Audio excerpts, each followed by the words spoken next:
शिव बाबा सागर है, ब्रह्मा बाबा ब्रह्मपुत्र नदी है। तो मम्मा कौन है? मम्मा ज्ञान की गंगा है, जिसने अनेक आत्माओं को कहते हैं ना गंगा में डुबकी लगाओ और पवित्र हो जाओ।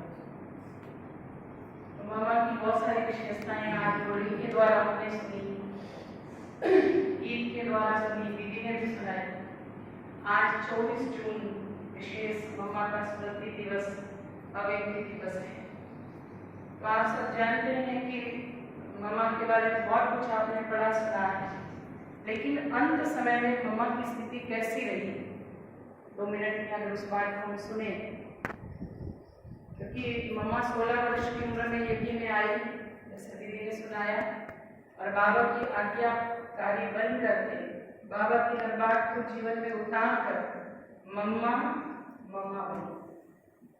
और जब आबू में आ गए थे और अचानक ही मम्मा की उम्र बहुत छोटी ही थी, कोई बड़ी उम्र नहीं थी, लगभग 45 वर्ष की उम्र में मम्मा अव्यक्त हो गए थे।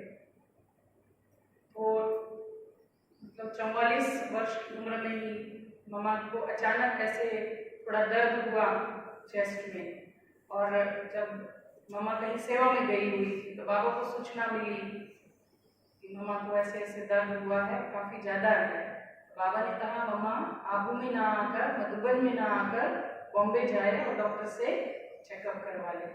और उस समय जो बीमारी मम्मा को थी, कैंसर जिसको कहते हैं, बहुत ही ज्यादा, मतलब बहुत लोगों को होता भी नहीं था कैंसर, और होता था तो लोग ये समझते थे कैंसर माना जीवन की समाप्ति।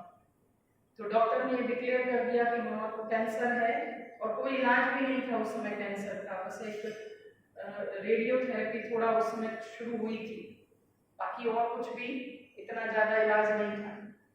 तो डॉक्टर्स ने कहा कि वो देना पड़ेगा इलाज, और वो इलाज होने पर एक बार जो कैंसर के कीटाणु होते वो दब जाते थे।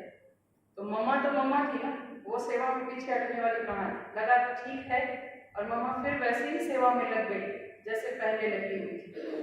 मधुबन में भी बाबा के बच्चों को ज्ञान की लोरी सुनाना, और अलग अलग सेवा स्थानों पर भी मम्मा जाती थी।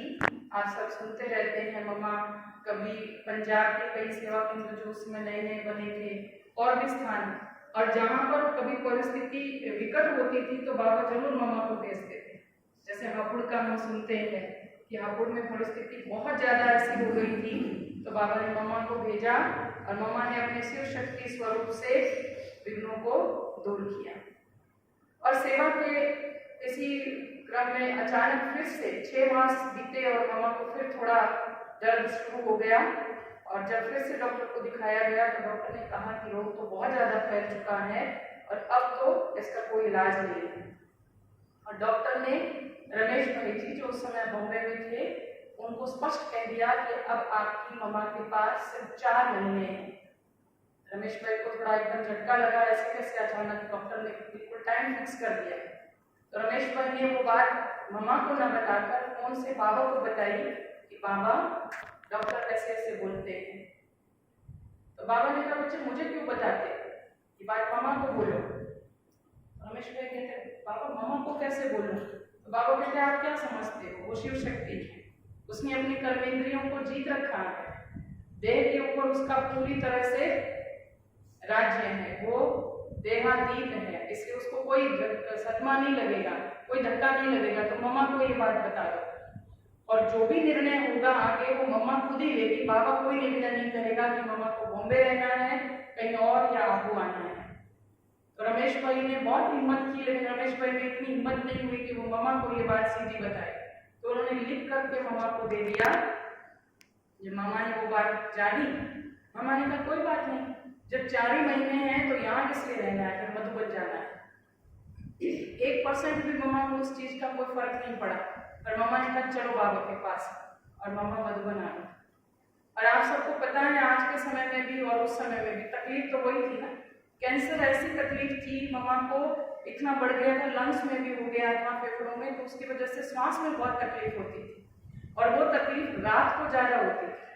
तो पूरी रात मम्मा बैठती थी, सो नहीं पाती थी, पूरी रात बैठती थी, और इतनी तकलीफ होने के बावजूद भी मम्मा की तपस्या ऐसी थी कि उनके चेहरे पर कोई भाव नजर नहीं आता था कि मम्मा को बहुत तकलीफ है और वो रात भर सोई नहीं है। और सुबह जब बाबा से और बच्चों से मिलती थी तो बिल्कुल उसी उमंग उत्साह और उसी रौनक से मिलती थी।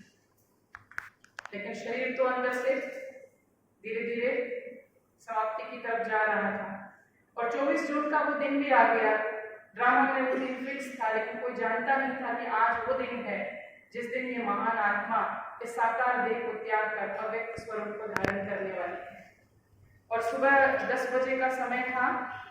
माली ने बगीचे में से अंगूर, जो अपने अंगूर का बेल लगी हुई थी बाबा की झोपड़ी के पास, अंगूर उतारे और बाबा ने मम्मा को संदेश भिजवाया कि मम्मा आप सभी बच्चों को अंगूर की टोली देंगे अपने हाथ से। और उस समय लगभग काफी सारे भाई बहन मधुबन में थे उस समय के हिसाब से।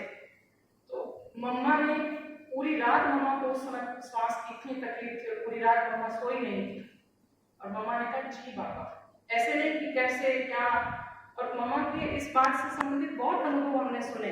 मोहिनी दीदी जो अपने मधुबन में थे, लखनऊ से जो थे, मोहिनी दीदी संदेशी, अब तो वो भी अव्यक्त हो गए हैं। तो वो सुनाते हैं कि मैं मम्मा के पास ही रहती थी उन दिनों में। तो बाबा ने कहा और मम्मा ने कहा जी बाबा। हालांकि मम्मा से बैठा भी नहीं जा रहा था, लेकिन फिर भी मम्मा थोड़ा सहारा लेकर के बैठी। 1.5 घंटे तक मम्मा ने अपने हाथ से सभी ब्रह्म जो यज्ञवत्स वहां उपस्थित थे उनको अंगूर और आम की टोली दी अपने हाथ से। और उसके बाद मम्मा को तकलीफ तो बहुत थी। तो जब मम्मा कमरे में आई और देखा बहुत ज्यादा तकलीफ की स्थिति थी, तो मोहिनी दीदी ने कहा कि मम्मा आपने बाबा को क्यों नहीं कहा कि मुझे बहुत दर्द हो रहा है, मेरे से बैठा नहीं जाएगा। तो मम्मा कहती बाबा को क्या पता नहीं है इस बात का, दर्द है। फिर भी बाबा ने कहा है तो इसमें कोई तो रहस्य होगा, कोई तो राज होगा, उसने बिठाया ना। तो मम्मा माना किसी बात में मम्मा के मन में सवाल नहीं उठता था ऐसा क्यों।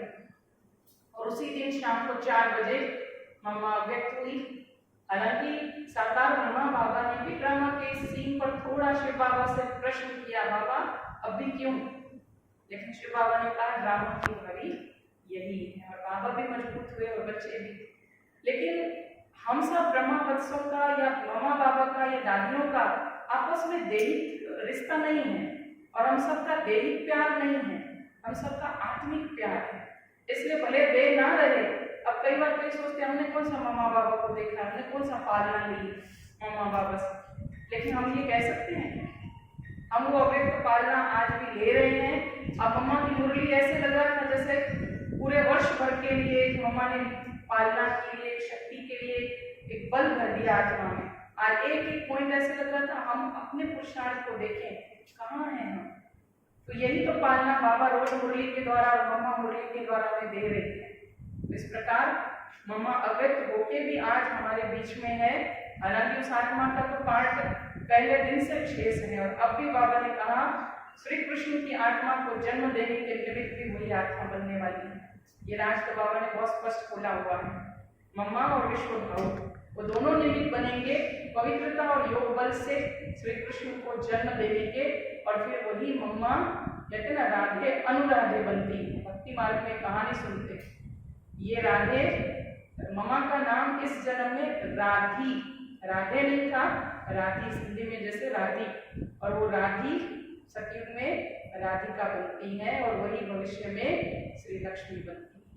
ये निश्चय हम आत्माओं को पूर्ण रीति से है कि मम्मा बाबा हम बच्चों को पालना दे करके अपने समान बना रहे हैं।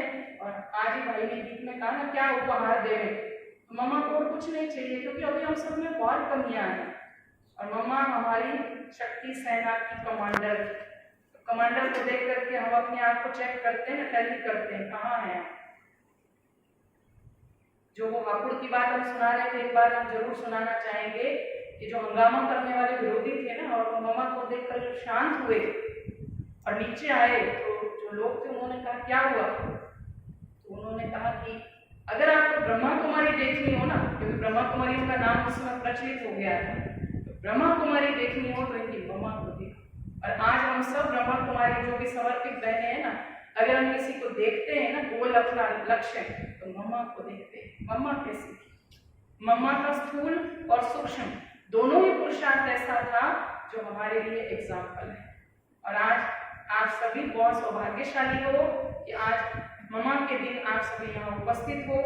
जब बाबा को भोग लगता है, ममा को हमने भोग स्वीकार कराया, तो बाबा मम्मा भी तो हमें दृष्टि देते हैं। और ऐसे समय पर भी अगर हम आराम से घर में अपने लौकिक में, अपने निंद्रा में, अपने आराम में लगे रहें, तो बाबा मम्मा से हमारा क्या प्यार है। क्योंकि हम देखते हैं लौकिक में किसी की बरसी या किसी का भोग होता है ना, तो हमारे यहाँ पर तो बहुत रिवाज है कि लोग शादी में न भी जाएं, लेकिन उस समय जरूर जाते हैं। तो मम्मा बाबा का स्मृति दिवस भी हम अगर भूल जाएं या हम उसको इग्नोर कर दे, तो हम कैसे कहेंगे कि मम्मा बाबा से हमारा प्यार है।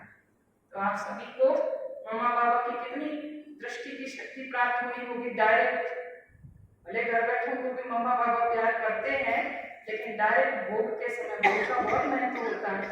मम्मा बाबा हम सबको विशेष दृष्टि और शक्ति से, प्यार से, उमंग उत्साह से भर देते हैं। ओम शांति।